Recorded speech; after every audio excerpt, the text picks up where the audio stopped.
안녕하세요. 예디아기입니다. 예디아기의 사연을 여러분들에게 읽어드릴 DJ 유진입니다. 구독과 좋아요는 채널 운영에 큰 힘이 됩니다. 꼭 부탁드리며 저는 여러분들의 댓글도 모두 읽고 있습니다. 댓글도 많은 참여 부탁드릴게요.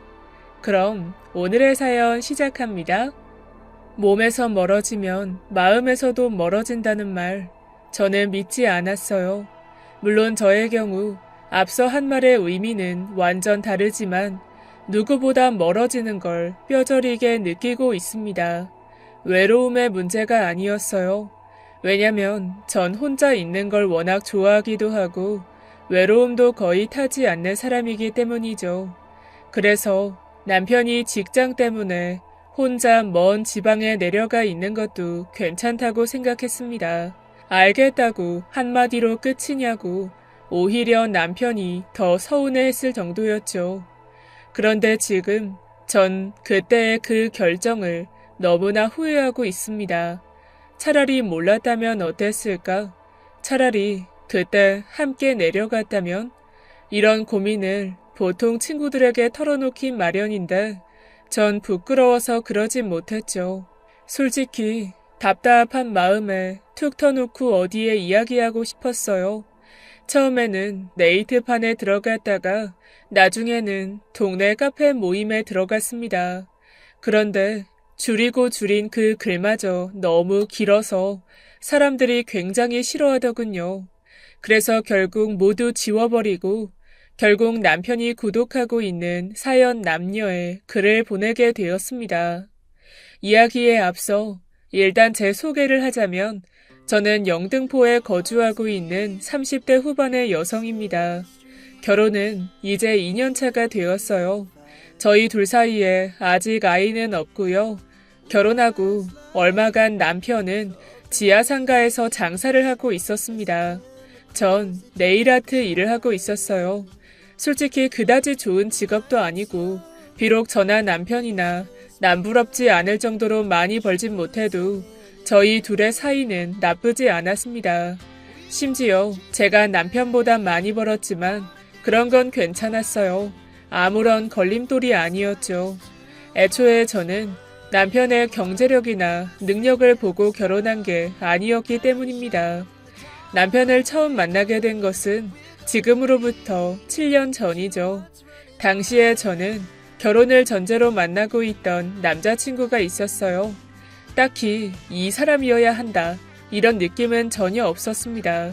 그저 결혼 시기에 만나고 있었고 큰 문제가 없었기에 결혼을 하게 된다면 할 수도 있겠다는 정도였어요.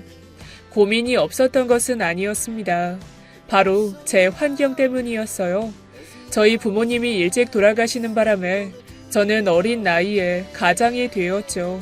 하고 싶은 거 참아가면서 제 꿈까지 꺾어가면서 동생들을 공부시키기 위해서 최선을 다했습니다. 보통은 이런 경우 희생이라는 말을 하더군요. 하지만 그런 프레임을 씌워버리면 어쩐지 제 노력이 보상을 받기 위한 것 같아서 저는 그렇게 생각은 하지 않습니다.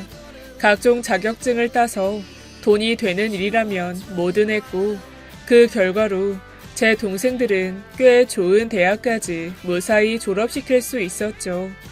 그렇게 제 20대의 대부분을 보냈고 정신을 차려보니 결혼할 나이가 된 겁니다.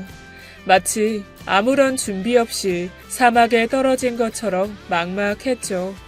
하지만 그때 남자친구는 제 모든 사정을 이해해줬어요. 그런데 딱 하나가 문제였습니다. 바로 제 학력이었죠. 그전에는 전혀 문제가 되지 않았기에 생각조차 못했던 부분이었어요. 자기 혹시 어릴 때 집단 괴롭힘이라든가 뭐 그런 거 당했어? 아니, 그런 거 아니라니까. 부모님이 일찍 돌아가셔서. 아무리 그래도 검정고시까지 볼 필요가 있나? 나라에서 지원해 줄 거고 그 정도는 할 수 있잖아. 왜 자꾸 똑같은 소리를 해? 이미 지난 과거인데. 야, 솔직히 그렇잖아. 내 친구들이 물어보면 대학 문턱도 못 간 여자친구? 그게 그냥 과거냐? 여자친구일 때는 괜찮을 수도 있지. 근데 결혼은 달라. 요즘 개나 소나 다 가는 대학도 못 나왔다. 그렇게 생각할걸? 그니까 그 개나 소나 다 나오는 곳에 갈 필요 없잖아. 왜? 이유를 알고 싶어? 보통 처음 만나면 이름이랑 나이도 묻고, 그 다음은 가족관계, 그러다 뭐 바로 대학이야. 그러니까 묻지. 고졸이라고 하는 것도 쪽팔린데 심지어 중퇴라니. 그건 더 그렇지. 중퇴이긴 하지만 검정고시도 졸업과 동일한 효력이 있어. 이제까지 대학 물어본 사람도 없었고 그거 너무 억지야. 어쨌든 내 친구들한테 너 서울에 있는 대학 나왔다고 했어. 이화여대 졸업하고 취업 준비정이라고 말해놨으니까 너는 적당히 그냥 네네 하고 넘어가면 된다. 괜히 말 많이 하지 말고. 그건 거짓말이잖아. 그래, 거짓말이야. 근데 내가 왜 거짓말했겠어? 생각해봐. 내가 왜 굳이 친구들한테 거짓말을 하냐고. 대학 어디냐고 물어봐서 거짓말을 한 거야. 알아? 아무리 생각해도 자신의 친구들에게 거짓말까지 하는 남자친구가 이해가 되지 않았죠. 대학이 대체 뭐길래 그렇게나 안달인지. 바리스타 자격증, 애견 미용 자격증, 그리고 네일아트까지 전 그 외에도 많은 자격증을 땄습니다. 그때 저와 함께 수업을 듣던 사람들의 절반 이상은 대학을 나왔다고 했죠. 하지만 결국 취업이 잘 되지 않아서 저와 함께 교육을 들었던 거잖아요. 심지어 상당수가 대학에 간 걸 후회한다고까지 했죠. 그건 남자친구 역시도 마찬가지였습니다. 대학에 가서 배운 건 술과 담배가 전부라던 사람이었으니까요. 심지어 저희 친구들은 거의 모두가 입을 모아서 학자금 대출에 대한 스트레스를 호소했습니다. 그래서 20대 초반에는 그렇게 부러웠던 대학 생활이 한 살 한 살 나이를 먹어가면서 사라졌죠. 그런데 갑자기 대학, 결혼 이야기가 오가던 중에 갑자기 나온 돌발 상황에 저는 대처하지 못하겠더군요. 그래서 고등학교 시절부터 알고 지내던 친구들에게 고민을 털어놨죠. 내가 진짜 살다 졸업장 가지고 시비 거는 남자친구는 처음 본다. 야, 당장 집어치워. 분리수거도 안 되는 쓰레기가 확실해. 대학이 대체 뭔데? 뭐가 그렇게 대단한데? 대학의 정의? 쥐꼬리지만 작고 소중한 월급을 반토막 내는 절대 악이지. 내가 보기에는 사회에 나가기 전에 준비 과정 같아. 어쩐 일로 진지하게 그렇게까지 말하냐? 혼자서는 절대로 할 수 없을 것 같은 엄청난 과제와 시험, 심지어 각종 미친 사람을 만날 수 있게 조별 과제를 주잖니. 그게 지금 와서 생각해보니까 미리 체험한 거였더라고. 맞아, 끔찍한 사회의 예고편 같긴 하지. 나 그럼 지금이라도 대학을 갈까? 미쳤어? 거길 왜 가? 맞아, 네가 왜 거길 가? 솔직히 갈 필요가 없잖아. 그리고 막상 대학 나와서 전공대로 일하는 사람 거의 없어. 네가 학교 그만둔 게 2학년 2학기니까 기억하겠네? 너 서영이 알지? 걔가 이과인데 수학을 엄청 못했잖아. 기억나. 담임이 수투였는데 수학 못해서 맨날 맞고 담임이 쫓아다니면서 제발 대학 좀 가자고 했잖아. 그래, 맞다. 싫은 건 절대로 안 한다고 했던 선생님이랑 유독 사이가 돈독해 보이긴 했지. 맞아. 선생님이 뭐라고 하면서도 은근히 예뻐했어. 어쨌든 걔 점수 편차가 엄청 심하긴 했잖아. 그래, 맞아. 수학은 7등급인데 다른 건 2등급. 근데 화학이랑 물리는 또 이상하게 잘했지? 신기하게. 나랑 같은 대학 수리 점수 때문에 대기 1번으로 들어갔다가 대학 나올 때는 결국에 화학과 수석 졸업했잖니. 미친. 얘긴 했어. 걔 확률 문제 그림으로 푸는 거 봤어. 근데 웃으면서 아쉽게 틀렸다고 아까워하더라고. 밝고 뚫기가 많아서 다른 쪽으로는 전도 유망하긴 했지. 어쨌든 그 수석 졸업생이 지금 뭐 하는지 알아? 검찰청. 거기서 10급 공무원으로 들어갔잖아. 공무원이 10급? 그런 게 있어? 9급만 있는 줄 알았는데. 맞다. 그거 예전에 있었다가 사라지면서 9급으로 올라갔지. 10급은 계약직 공무원 그런 거였어. 동창회에서 말해준 거 기억나. 범죄 기록 같은 거 보는데 그게 그렇게 재밌다면서 변태처럼 웃더라고. 어울리긴 한다. 걔 나랑 같은 도서부원이었어. 추리소설을 늘 보고 있었으니까. 생각해보면 꼭 맞아. 그래, 바로 그거야. 대학에서 그 고생을 하고도 결국의 선택은 본인의 몫이라니까. 대학에 간다고 해도 아무것도 얻지 못할 수도 있단 말이지. 잘 생각해야 돼. 더구나 너 돈도 잘 벌잖아. 우리보다 더. 그래도 앞으로는 너희가 앞지를걸? 지금은 초년생이니까. 우리 이야기는 네가 뭔가 하고 싶은 게 있으면 하라는 거야. 멀리 갈 거 있어? 나도 이과지만 결국 출판사에서 일을 하고 있잖아. 그래도 난 은행에서 일을 하니까 뭐 얼추 비슷하긴 하다. 대학에 가든 안 가든 그 쓰레기는 버려. 그건 고민할 것도 없어. 알았어. 신중하게 생각할게. 친구들의 말도 일리는 있었습니다. 제가 성급하게 판단을 할까봐 걱정하고 우려해 준 것도 알죠. 하지만 제게는 공부에 대한 목마름이 있긴 했어요. 특히나 제가 공부를 못했던 건 아니라 미련이 그만큼 크게 남은 것도 사실이었습니다. 그래서 주변에서 대학 생활에 대한 고충을 늘어나도 겪어보고 싶을 정도였어요. 하지만 결국에는 현실에 타협하고 그런 대로 살아왔던 거죠. 그런 저에게 남자친구의 말은 굉장히 큰 상처로 남게 되었습니다. 결국 저는 바보처럼 헤어지지도 못하고 남자친구의 친구들과 술자리를 하게 되었죠. 발에 맞지 않은 높은 구두를 신은 것처럼 끔찍하고 불편한 자리였습니다. 얼굴색 하나 변하지 않고 뻔뻔하게 저를 이화여대 출신이라고 말하는 남자친구 옆에서 입을 가만히 닫고 있었어요. 최대한 거짓말을 하지 않으려고 했습니다. 거짓말을 하는 순간 제 자신이 너무 초라해질 것 같았거든요. 이화여대라고 했죠? 아이 제 친구도 그쪽이랑 같은 과인데 혹시 지연이 알아요? 오지연, 머리 좀 짧고 키는 좀 크고. 지연이? 아니요. 잘 모르겠어요. 아이 모를 수가 없는데. 야, 왜 모를 수가 없어? 나도 다 모르는데. 아니, 워낙 애가 튀기도 하고. 그때 남자친구가 제 옆구리를 툭툭 쳤습니다. 뭐라도 하라는 듯이요. 그게 제가 거의 활동을 하지 않아서요. 그게 아니라 지연이가 과대라서 보통은 알 텐데. 고개를 갸웃거리는 그 친구를 보는데 제 얼굴이 빨갛게 달아오르는 게 느껴졌죠. 전 그 자리를 박차고 일어났어요. 그리고는 출입문을 열고 밖으로 빠져나왔습니다. 남자친구가 제 뒤를 따라오더군요. 그의 표정은 제가 큰 잘못을 한 것처럼 굉장히 어두웠습니다. 그냥 대충 둘러대면 그만이지 뭐 하는 짓이야. 이렇게 나가면 뭔가 이상하다고 눈치챌 거 아니야. 넌 배려심이라는 게 없어? 아니면 생각이 없는 거야.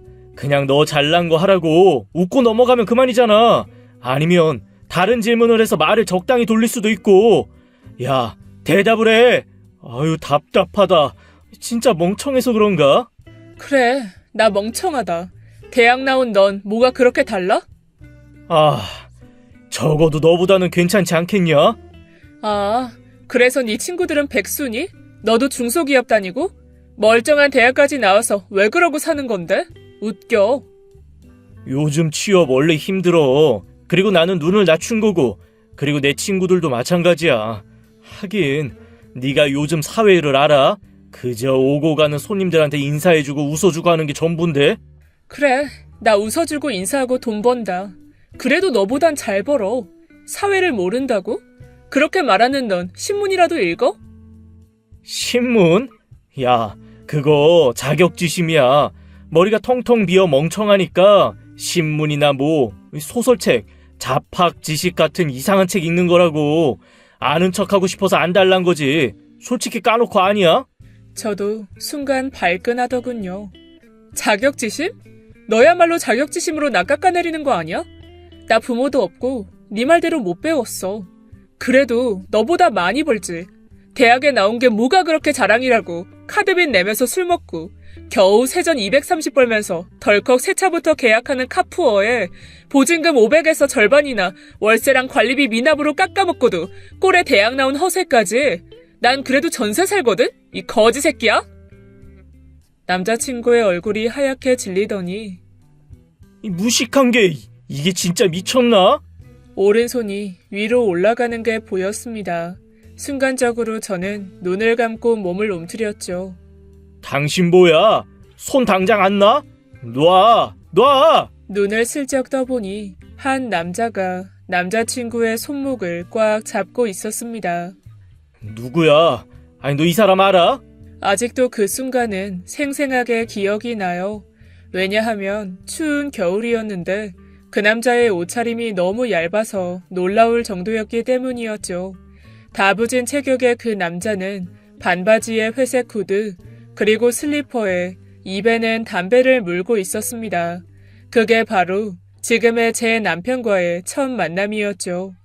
이어 서로 멱살을 잡으면서 작게 싸움이 벌어졌고 술집에서 술을 마시던 친구들이 나와 싸움이 종료되었습니다. 쓸쓸하게 홀로 집으로 돌아가는 길에 참 서럽게도 울었죠. 제 잘못으로 배우지 못한 게 아닌데 모든 게 제 잘못처럼 느껴졌어요. 하필이면 처음 사귄 남자친구에게 무식하다는 말을 들었기에 상처는 더 컸죠. 그렇게 한참을 울다가 집 앞에 도착했는데 인기척을 느껴 뒤를 돌아보니 그 남자가 뚱한 표정으로 멀뚱히 서 있었습니다. 전 경계심을 가득 담아서 그 사람을 노려봤죠. 왜 따라오는 건데요? 아니, 밤이 늦어서. 저 이상한 사람 아니고. 그러니까 왜 따라오신 건데요? 그거 알아요? 강강범 이런 사람들이 노리는 여자. 치마가 짧은 여자도 아니고 예쁜 여자도 아니래요. 네? 뭔지 제가 말하면서도 굉장히 이상하긴 한데 제가 하고 싶은 말은 그런 나쁜 놈들이 오히려 힘없이 걸어가는 여자를 노린다고 하더라고요. 정확한 건 아니고 저도 뭐 그냥 어디서 주워들었어요. 그니까 눈에도 힘 빡 주고 밤에는 그렇게 다니라고요. 아... 힘이 너무 없어 보여서 걱정이 된 거고 진짜 다른 뜻은 없습니다. 진짜요. 은인이라고 할 수 있을까? 정신이 없긴 했지만 분명 고마운 사람인 건 인정해야 했죠. 하지만 하필이면 저를 따라와서는 오해받기 싫다고 강간범들이 어떤 여자를 노리는지 이야기하는 게 눈치가 없는 건지 헷갈리더군요. 그래도 저는 최대한 예의 있게 고개를 숙여 인사를 했어요. 고맙습니다. 그리고 아까도 고마웠고요. 별거 아닌데요. 얼른 들어가세요. 네, 그럼. 네, 저도 집으로 가야겠네요. 쉬십시오. 제가 천천히 들어가는데도 가지 않고 그 앞에 서서 담배를 물고 있었습니다. 그래서 저는 뭔가 찜찜한 마음에 집에 바로 들어가지 않고 바로 아래층 계단에 쭈그려 앉아 있었죠. 당시에 살고 있던 빌라는 9옥이라 승강기가 없었는데 계단을 올라갈 때마다 자동으로 불이 켜졌어요. 영화나 드라마를 보면 그런 거 있잖아요. 불 켜지는 걸 보고 몇 층에 사는지 확인을 하는 스토커나 범죄자들이 있다는 것 말입니다. 그렇게 창 옆에 붙어서 집으로 갔는지 안 갔는지 틈틈이 확인하며 숨죽이고 있는데 작은 발걸음 소리가 천천히 들리더군요. 그리고 아래층에 불이 켜졌다가 꺼지는 것도 희미하게 느껴졌죠. 전 몸을 일으켜서 발소리를 죽인 채 위로 후다닥 뛰어 올라갔습니다. 그리고 저희 집 현관 비밀번호를 다급하게 누르는데 복도에 그 남자가 모습을 드러냈죠. 전 비명을 꽥 질렀고 남자는 제게 빠르게 다가왔습니다. 손이 부들부들 떨려서 현관을 열었다가 발로 차서 다시 닫는 기행까지 벌였죠. 정말 놀라는 상황이 발생하면 몸이 굳는다던데 전 그걸 여실히 느꼈습니다. 전 머리를 감싸고 비명을 질렀죠. 살려주세요. 쉿. 그 남자가 검지를 자신의 입술 위에 올리고는 쉿 하는 소리를 내는데 소름이 끼쳤습니다.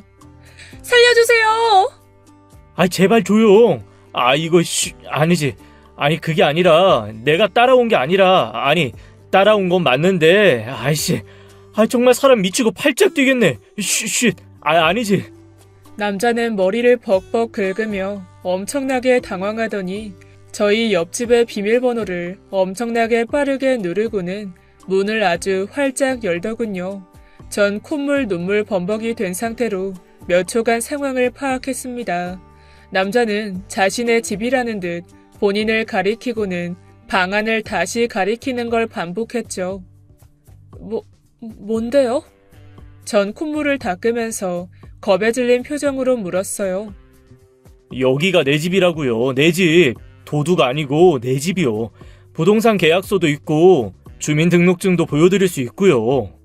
그쪽 집이라고요? 아까는 집에 간다고. 아, 그게 처음에는 데려다 준 게 맞는데요. 걱정이 돼서 정말 별 의미는 없었고요. 관심 있거나 그런 건 아니고 매너? 예의? AS도 1년은 해주는데 제가 끼어든 사건이니까 오지랖이라도 뭔가 찜찜해서 뒤를 따라오거긴 한데 데이트 폭력이나 보복성으로 노릴 수 있고 하니까 원래는 큰 길 정도만 가려고 했는데 저희 집 방향이라 어쩌다 보니 저도 따라오는 것처럼 되어서 그냥 근처인가? 그런 생각을 했지만 하필이면 저희 건물로 들어가셔서 저도 저랑 같은 곳에 사는 줄 정말 몰랐거든요. 많이 당황하셨죠? 저도 많이 당황했습니다. 정말 여기? 그것도 저희 옆집에 산다고요? 네, 진짜로 따라온 게 아니라 저 여기 3년 살았거든요. 어쨌든 뭔가 저를 굉장히 무서워하는 것 같아서 얼굴이 좀 종종 도둑놈처럼 생겼다는 말 들어도 강간 쪽은 아닌데 제가 아까 힘을 내라고 하려다가 말이 그쪽으로 빠져서 오해를 할까봐 나름 시간을 두고 들어온 건데 난감하네. 전 다리에 힘이 풀려 저희 집 현관 앞에 주저앉고 말았죠. 남자가 괜찮은지 물었는데 상황이 너무 어이가 없으니까 웃음만 나왔습니다. 그 남자도 나중에는 같이 웃더군요. 우린 그 이후로 몇 번 더 마주쳤고 오고 가다가 동네 친구로 발전하게 되었습니다. 가까이 산다는 건 생각보다 좋은 점이 많았죠. 일단 슬리퍼만 질질 끌고 편의점에서 맥주를 한 캔 하거나 남은 음식을 나눠주기도 하고 집을 비우면 그 사람 집에 물고기 밥을 챙겨주러 들어가기도 했어요. 제가 아플 때는 약도 챙겨주고 문고리에 죽을 사서 놔두기도 했죠. 생긴 것과는 다르게 다정하고 좋은 사람이었습니다. 그렇게 1년 정도 후에 저희는 연인으로 발전하게 되었어요. 운명? 이런 걸 믿지는 않았지만 누군가 나를 구해줬는데 하필이면 옆집? 이런 드라마 같은 상황은 그 사람을 더 특별하게 보이게 만들었습니다. 엎어지면 코 닿을 거리라는 이점이 있는 연애 역시 특별하긴 마찬가지였죠. 이전 남자친구와는 약속 시간을 가지고 자주 다투곤 했었어요. 주로 늦는 쪽은 남자친구였는데 지각을 정말 밥 먹듯이 해서 전 출발 전에 전화를 항상 하고 전화를 받지 않으면 전화가 다시 걸려올 때까지 나가지 않았습니다. 혹시라도 남자친구가 저보다 빨리 오면 그날은 난리가 났어요. 심지어 그게 대단한 권력 싸움이라도 되는 듯 구는 게 참 웃겼습니다. 반면에 초단거리에 살고 있는 우리는 확실히 시간 문제에서 자유로워졌죠. 누가 더 이런 거 없이 집안에서 편안하게 기다리면 되는 거였으니까 말입니다. 1인 가구의 가장 큰 골칫거리도 해결되었어요. 마트에서 장을 보면 애매하게 남는 것들을 대량 구매해서 나눌 수 있었죠. 남는 음식도 없고 작은 냉동고 안에 억지로 구겨 넣을 필요도 없었어요. 만두랑 세제랑 그리고 쌀도 사야 될 것 같아. 그리고 휴지도. 쌀은 쿠팡에서 주문하고 만두랑 휴지는 마트에서 사자. 그리고 세제는 우리 집에 있는 거 남으니까 줄게. 그래? 그럼 넌 뭐 살 건데? 난 퐁퐁이랑 우유, 그리고 상추랑 고기. 그래? 그럼 내가 퐁퐁은 줄게. 대용량으로 샀거든. 우유는 원뿔원으로 사자. 할인 코너에서 사서 후딱 먹자. 그리고 상추 양이 많으니까 나도 고기 사야지. 나누면 되잖아. 내가 어차피 고기 더 살 거거든. 같이 먹자. 좋아. 그럼 내가 맥주를 쏠게. 그래. 아주 바람직한 옆집이야. 무엇보다 연애의 피로도가 굉장히 낮다는 것이 가장 큰 장점이라고 할 수 있습니다. 연애도 체력이다 라는 말이 있죠. 그만큼 부지런을 떨어야 한다는 건데 일을 끝내고 푹 쉬어야 할 주말에 나와 데이트를 하는 것 자체가 굉장히 체력적인 소모가 큽니다. 특히나 데려다 주는 것, 잘 들어갔냐고 연락하는 거, 긴 통화를 하는 거, 그리고 서로를 적당한 선에서 감시하는 것도 초단거리 연애에서는 현관문 하나를 사이에 두는 정도에 불과했으니까 말이죠. 저에게 첫 번째 연애는 늘 피곤했고, 늘 긴장했고, 늘 초조했었습니다. 반면에 그 사람과의 연애에서는 늘 활력이 넘쳤고 편안했으며 여유로웠죠. 대야? 가면 좋긴 하지. 공부도 잘했었다며. 친구들은 다 생각해보라고 말리더라고. 그래서 고민이지. 난 대학은 나오지 않았고 공부도 진짜 못했거든. 그래서 사람들이 무시한 적은 있지만 공부를 해볼까? 이런 생각은 들지 않더라. 그건 미련이 없기 때문이겠지.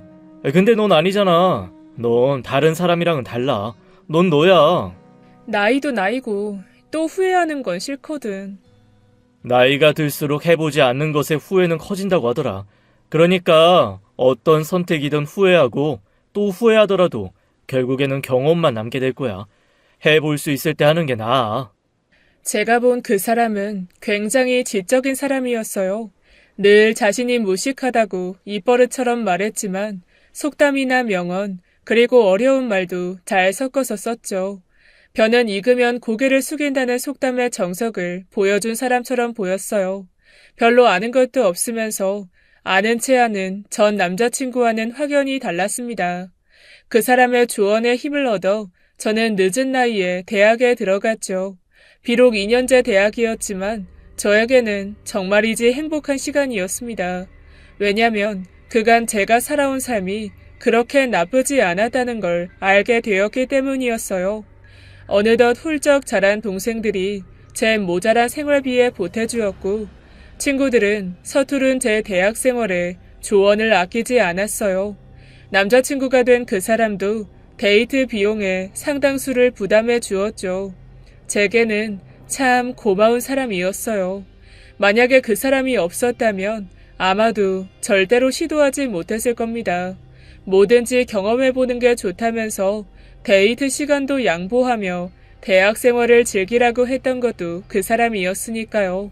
그렇게 저는 무사히 졸업을 했고 몇 년 후 저희는 결혼을 하게 되었습니다. 대출을 끼고 전세 자금과 모은 돈, 남편의 돈까지 모두 합쳐 현재 살고 있는 아파트로 들어왔죠. 주말인데 책만 읽을 거야? 나랑 놀자, 어? 덩치는 커다란 곰 같은 사람이 애교가 넘쳤어요. 그럼 게임 1시간? 아, 싫어. 게임 안 할 거야. 무조건 나랑 놀아. 산책 갈까? 아니면 커피 한 잔 마시러 갈까? 아, 좋아. 내가 많이 봐준다. 게임 2시간. 알았어. 고마워. 게임하고 바로 청소 시작한다. 정말 이래도 되나 할 정도로 행복한 결혼 생활이었습니다. 친구들도 제게 결혼 하나는 정말 잘했다고 했고 동생들도 처음에는 얼굴을 보고 무서워하더니 좋은 사람인 걸 알고는 아빠처럼 잘 따라요. 남편 역시도 제 동생들을 자신의 동생처럼 생각해줬죠. 독립해서 자취를 하고 있는 동생들의 집에 고장난 게 있으면 척척 고쳐주는 손재주까지 있었습니다. 저도 꽤 요리에는 자신이 있는 편인데 남편은 수준급의 요리 실력도 가지고 있었어요. 그래서 전 저도 모르게 남편을 진심으로 존경하게 되었죠. 제가 하나를 내어주면 하나는 물론이고 둘, 셋을 줄줄 아는 사람이라 전 진심으로 남편을 사랑했습니다. 더구나 제가 그때쯤에 공인중개사 자격증 시험을 공부하고 있었는데 적극적으로 저를 지지해주고 지원해준 게 바로 남편이었죠. 배운다는 건 제게 기쁨이었고 남편은 제가 공부하는 모습이 예쁘다고 해주었습니다. 그런 사람을 사랑하지 않는 게 더 어려운 일이었죠. 하지만 저희 둘 사이에도 문제가 없었던 건 아니었어요. 감염병으로 경기가 나빠지면서 사람들은 지갑을 더 이상 열지 않았고 제가 일하고 있던 가게도 5명이었던 인원을 2명으로 축소하게 되었죠. 나름 실력도 좋고 오래 일했기에 일자리를 완전히 잃어버린 건 아니었지만 일은 더 힘들어지고 손에 쥐는 돈은 줄어들었습니다. 그건 양말과 속옷 가게를 하고 있던 남편도 마찬가지였어요. 아마 이번 사태로 자영업을 하고 있는 대부분이 이런 위기를 겪으셨을 겁니다. 결국 고심하던 남편은 가게를 아는 사람에게 넘기고 지방에서 공장을 하고 있는 친구의 제안으로 지방으로 내려갈 결심을 했더군요. 처음 그 소식을 들었을 때 저는 집을 팔고 내려가야 되나 많이 고민이 되었습니다. 하지만 그건 남편이 반대했어요. 여기 당신 동생들도 있고 친구들도 있고 그리고 내가 계속 거기 있을 건 아니니까 잠잠해질 동안만 돈 바짝 벌고 주말에 오지 뭐. 그야 그렇지. 일단 그럼 그렇게 하자. 어? 이렇게 쉽게 알겠다고 한다고? 너무해. 당신 의외로 굉장히 가혹한 거 알아? 뭐야. 그럼 팔고 내려갈까? 집값 오르는 중인데? 장난이지. 당신 일도 여기서 하는데 딱 1년. 길어도 2년 안에는 돌아올 거야. 물론 주말에는 무조건 올 거고. 알았지? 나 없는 동안 문단속 잘하고 아프지 말고. 혼자 있는 건 자신 있었지만 7년 정도 습관이 되니 솔직히 초반에는 굉장히 허전했습니다. 그렇게 넓은 아파트도 아닌데 집안이 텅 빈 느낌이 났죠. 커다란 덩치로 저와 콩나물을 다듬으면서 떠들며 저녁을 준비하곤 했는데 밥맛도 거의 없어서 요리에는 한동안 손을 대지 못할 정도였어요. 남편이 도맡아 했던 쓰레기 버리는 것도 온전히 제 몫이 되었죠. 힘든 건 아니었지만 그만큼 남편이 집에서 많은 일들을 도와줬다는 걸 다시금 깨닫게 되었던 시간이었습니다. 불 꺼진 집에 들어오는 것은 영 익숙해지지 않았고 자다가 일어나서 몇 번이나 잠금 장치를 확인하는 습관은 금방 익숙해졌죠. 엄습하는 불안감에 TV 소리를 크게 틀어놓고 잠든 적도 꽤 많습니다. 그렇게 일주일을 버티면 남편이 돌아왔고 주말 내내 남편의 곁에서 깊은 잠을 청했죠. 어느덧 그 사람의 온도가 제 적정 수면에 최적화되어 있었던 겁니다. 남편은 계속 잠만 자는 저에게 서운함을 느끼는 것 같았지만 제 머리카락을 쓸어 올려주고 등을 토닥여줬죠. 그렇게 3개월 정도가 흘렀을 때 서서히 익숙해지더군요. 익숙해지기 시작한 뒤에는 혼자 있으니 편한 것도 있었어요. 아무래도 자격증 공부를 할 때 계속 방해를 하는 남편 때문에 제대로 집중하기 힘든 게 사실이었으니까 말입니다.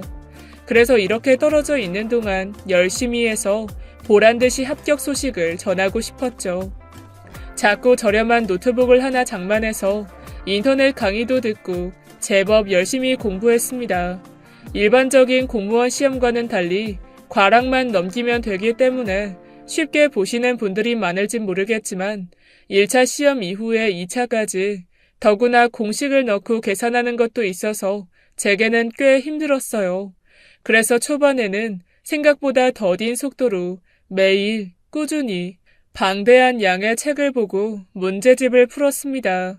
부분 나눠서 이론을 공부한 뒤 바로 이어 기출 문제집을 풀고 완전히 이해하고 넘어가는 식의 공부의 정석이었죠. 그런데 멀리 떨어져 있는 남편은 익숙해지지 않았는지 시간이 날 때마다 전화를 했어요.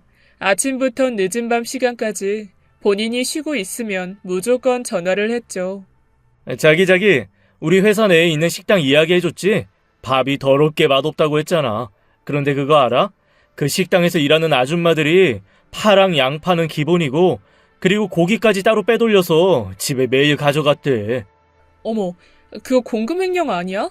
그래서 반찬이 부실했구나. 일이 그렇게 커지진 않은 것 같은데 몇 년? 꽤 오래 그랬나 봐. 회사에서도 이미 알고 있는 일이었는데 눈 감아줬다는 말이 들려. 그런데 갑자기 왜 들킨 거야? 당신 공장 나가기 전에 검사한다며. 그때 걸린 건가? 아니지. 검사는 매일 한다고 했으니까 그때가 아닌데. 도대체 어떤 방법으로 숨겨서 반출했는지 모르겠는데 이번에 영양사 바뀌고 나서 그 부분이 들켜서 난리가 난 거지.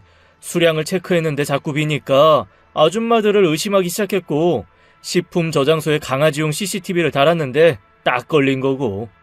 증거까지 있으니 절대로 빠져나가진 못하겠네. 그 아줌마들이 잔뼈가 굵긴 하잖아. 그 식재료 얼마나 되냐고 별거 아닌 걸로 호들갑 떤다고 처음에는 듣지도 않고 무시했대. 보통 아주머니들이 그런 분들이 많으시긴 하지. 그러니까 근데 이건 증거가 있으니 회사에서도 액션을 취해줘야 하는 거야. 다 아는 사람인데 나도 궁금해. 과연 잘리긴 할까? 경징계로 끝날까? 근데 여보, 나 공부해야 돼. 자꾸 이렇게 전화하면. 방해했구나. 미안. 아니, 미안할 건 아닌데 문자로 해줄 수 있을까? 내가 읽으면 바로바로 보내줄 테니까 전화는 자기 전에 한 번만 하고. 그럴 수 있을까? 나 이제 1차 얼마 안 남은 거 알잖아. 서운해 말고. 문자?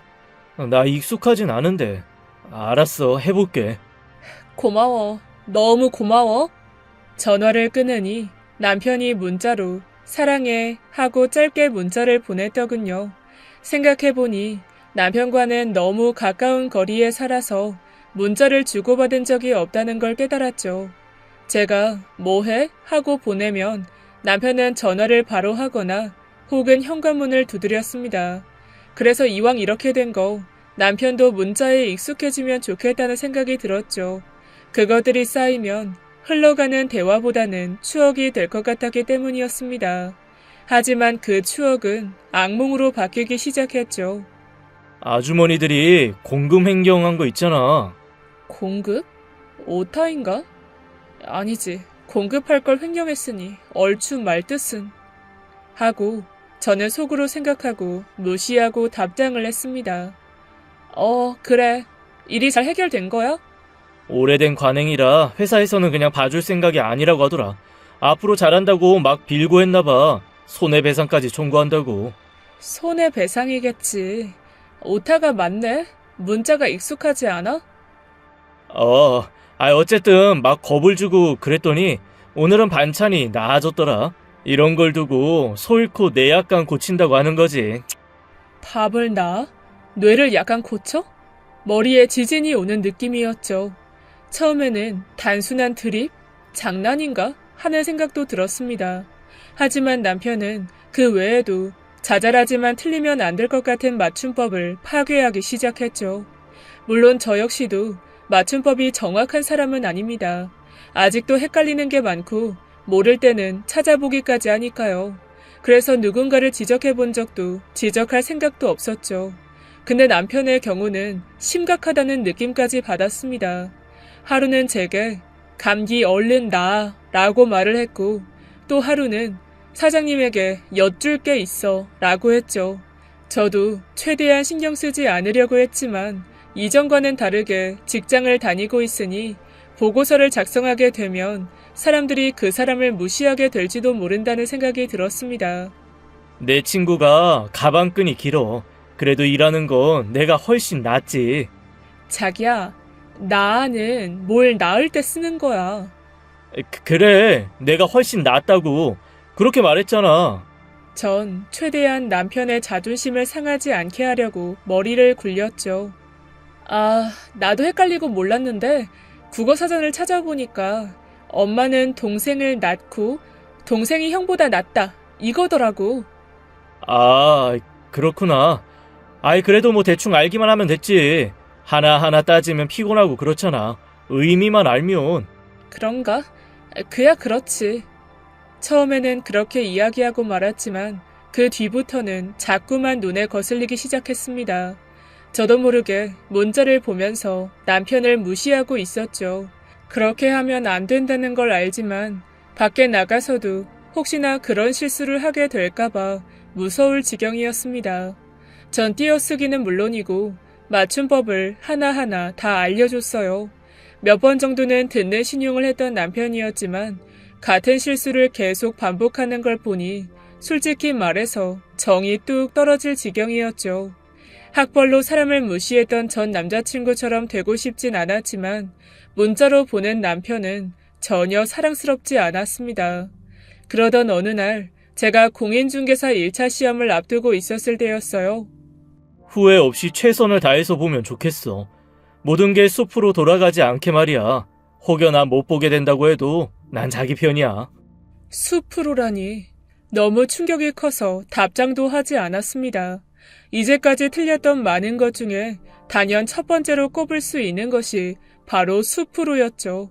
그래도 예전에는 정이 뚝 떨어졌다가도 주말에 한 번씩 볼 때면 그런 생각은 저 멀리 날아갔는데 숲으로의 충격은 생각보다 길게 갔습니다. 직접 대면해도 한숨이 절로 났어요. 다행히 시험은 합격했지만 남편과 대화를 하면서도 저건 무슨 뜻으로 쓰고 있는 걸까 하는 생각까지 날 정도로 심각했습니다. 저도 알아요. 저 자신도 잘난 거 하나 없고 그깟 맞춤법 몰라도 잘 살 수 있다는 거. 무엇보다 남편이 좋은 사람이고 이런 남편은 두 번은 못 만날 것도 알고 있습니다. 그런데 남편의 말이 제게 힘을 실어주지 못한다는 그 느낌이 너무 싫었어요. 라디오 같은 곳에서 흘러나오는 좋은 말을 꼭 기억해뒀다가 제게 전해주는 남편의 따뜻함이 무식함으로 변질되는 제 자신이 가장 싫었습니다. 그래서 제가 생각한 묘안은 문자를 멈추는 거였죠. 공부에 방해가 되더라도 전화를 하는 방향으로 했고 그간의 일을 모두 머릿속에서 떨쳐내려고 했습니다. 싱숭생숭한 마음을 다잡으려고 남편과 휴가 일정도 맞췄죠. 가까운 펜션으로 여행을 가기 위해서였습니다. 차가 없었던 우리는 버스를 타고 각자의 지역에서 출발해서 펜션에서 만나기로 했어요. 하지만 남편은 그날 나타나지 않았습니다. 아무리 전화를 해도 받지 않았고 전 너무 걱정이 되어서 꼬박 반나절을 기다리다가 남편 친구의 번호를 찾아서 전화를 걸었습니다. 그런데 남편이 회사에서 일을 하고 있는 중이라 전화를 못 받은 걸 거라는 이야기를 들었죠. 전 몇 번이나 확실한 건지 물었고 결국 친구분이 남편을 불러 전화가 연결이 되었습니다. 아니, 왜 일을 하고 있어? 휴가 결정난 거 아니야? 무슨 회사에 급한 일이라도 있는 거야? 내가 얼마나 기다렸는데. 당신 무슨 착각하는 거 아니야? 휴가 내일부터잖아. 설마 혼자 거기 가 있는 거야? 날짜 착각했어? 전 답답해서 언성이 올라갔고 가슴을 치며 말했죠.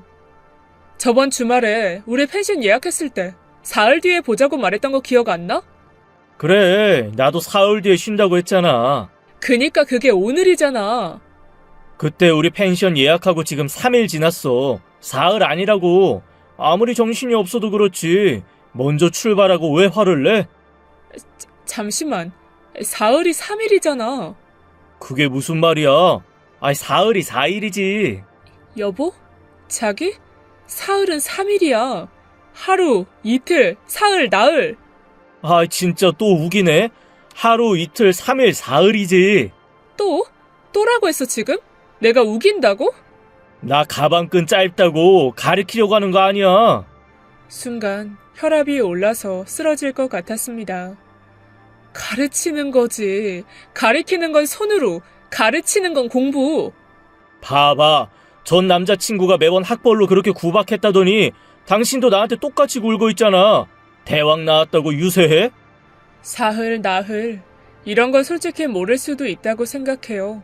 사흘은 우리말로 세 번째를 뜻하는 서가 변형되고 날을 뜻하는 흘이 뒤에 붙어 합치면 세 번째 날이라는 뜻을 가지게 되었다고 합니다. 자주 쓰지도 않고 제가 정확히 날짜를 알려줬어야 했는데 아니랬죠. 하지만 여기에 우기기까지 하고 전혀 고치려고 노력하지 않으니 제 입장에서도 답답할 수밖에 없었습니다. 여행 기분을 망친 저는 그대로 집으로 돌아와 버렸어요. 뒤늦게 올라온 남편도 집으로 왔지만 여전히 사흘을 4일이라고 우겼고 전 그 사람을 설득하기 위해서 네이버 지식인에 질문도 올리고 국어 사전까지 보여줘야 했습니다. 하지만 자존심에 상처가 난 그 사람은 결국 언성을 높였고 저도 현명하게 대처하지 못하고 큰 싸움을 했죠. 너 참 잘났다. 그렇게 똑똑한 척하고 싶어? 그냥 이야기만 통하면 되는 거지. 무슨 맞춤법이야. 적당히 해야 나도 적당히 넘어갈 거 아니야. 정도가 있지. 숲으로 돌아가? 그리고 인맥이 넓다고? 미치겠다. 네가 무슨 식물이야? 떡잎 식물이냐고. 인맥이잖아. 그래, 나도 인맥이라고 했잖아. 잎사귀 할 때 잎이라고 썼잖아. 전 휴대전화까지 보여주면서 하나하나 다 말했죠. 인맥 맞지? 그리고 여기 엿 주러 간다고? 사장님 엿 먹이러 갔어? 이런 실수를 회사에서도 할까봐 가르쳐 주려고 한 거였어. 솔직히 당신도 알고 나면 내 기분 충분히 이해할걸? 이건 단순한 실수를 넘었어. 귀여운 수준이 아니라고. 심각해. 그래, 나 이겨먹으려고 대학 나왔어? 그런 거야? 언제는 그런 거 다 편견이라며. 나더러 똑똑하다며. 그건 나도 당신이 이럴 줄 몰랐지. 바로 옆집에 살았는데 내가 알 방도가 있어? 서로 편지라도 주고받아 볼 걸 그랬네. 어? 당신 이런 사람이었어? 무시하고 깔보고? 그동안 내가 실수한 거 보면서 비웃고? 나도 처음에는 안 그랬어. 당신 회사에서 망신당할까봐 걱정이 되니까 고쳐주려고 했지. 근데 당신 단 한 번이라도 내 이야기 진지하게 들어준 적 있어? 내가 말만 하면 지적이었으니까 매번 이건 틀렸다, 아니 다르다, 틀렸다 다르다도 구분 못하냐고 구박했잖아. 구박? 내가 그렇게 조심스럽게 말했는데 그렇게 받아들였어? 그래, 그러니까 내가 말을 아무리 해도 안 고치지. 그게 뭔 줄 알아? 자격지심이야. 틀렸으면 배우면 되고 다르면 고치면 되는 거 아니야? 왜 그게 지적이고 구박이야? 내가 바보야? 당신은 결혼한 남자가 바보라고 생각해? 여기서 바보가 왜 나와? 그냥 인정을 하라는 거잖아. 그니까 당신이 순전히 걱정으로 날 가르치는 거지. 아니면 거기에 날 무시하고 깔보는 느낌이 섞였는지도 모를까봐. 뭐? 나도 다 안다고. 나도 바보 아니야. 좀 자신의 감정에 솔직해져봐. 정말 나 무시 안 했어? 진짜 내가 망신 당할까봐 걱정해서 한 말 맞아? 양심을 걸고 100% 장담할 수 있어? 있냐고. 전 아무 말도 할 수 없었어요. 남편의 실망을 가득 담은 눈으로 저를 봤죠. 이전에는 싸운 적이 없어서 솔직히 어떤 식으로 풀어야 할지 모르겠습니다. 제가 이기려고 시작한 게 아닌데 어쩌다 보니 상황이 그렇게 변한 것 같아요. 입장을 바꿔 남편의 상황도 이해가 갑니다. 늘 제가 의지하고 제게 힘이 되어주는 존재였는데 제가 계속 지적하고 가르치는 것 같아 기분이 나빴겠죠. 물론 전 남편이 그런 기분을 느낄 정도로 현명하게 풀어나가지 못했고요. 적당한 선에서 타협점을 찾으려는데 쉽지가 않습니다. 그래서 이곳을 빌어 남편에게 제 진심이 전해지길 기다려보려 해요. 내가 그동안 너무 지적해서 정말 미안해. 나 역시도 모르는 거 진짜 많더라. 이 긴 글을 써보니까 알겠더라고. 당신을 내내 지적하고 비웃으면서 나 역시도 실수하지 않으려고 맞춤법을 찾아봤거든. 모르는 게 있으면 나도 한 번쯤은 당신을 기다려줬어야 됐는데 예전에 내가 배우지 못해서 대학을 다녔던 그때의 당신처럼 기다렸어야 됐어. 근데 난 현명하지 못했어. 너무 조급해졌지. 그게 사실은 우리 아이가 생겼거든. 여행 가서 이야기하려고 했는데 못하고 지금까지 왔네. 아이가 생겨서 호르몬이 내 감정을 저울질한 건 아니야. 다만 나도 당신도 아이에게 부끄럽지 않은 부모가 되길 바랬어. 성급하게도 말이야. 그니까 우리 서로 배우고 서로 노력하면 어떨까? 자기야, 우리 남편, 내가 어린 시절 남들처럼 공부를 못한 걸 가장 후회한다고 했었잖아. 근데 이제는 아니야. 그때 만약 내가 남들처럼 대학을 갔더라면 당신을 만나지 못했을 수도 있으니까. 당신은 내 인생에 있어서 그런 존재야. 후회를 후회하지 않게 만드는 사람. 내가 정말 사랑하고 또 사랑한다는 거 기억해줘. 정말 미안하고 사랑해. 지금까지 예디하기였습니다. 끝까지 함께해주신 여러분 진심으로 감사드리며 전 내일 이 시간 다시 돌아올게요. 감사합니다.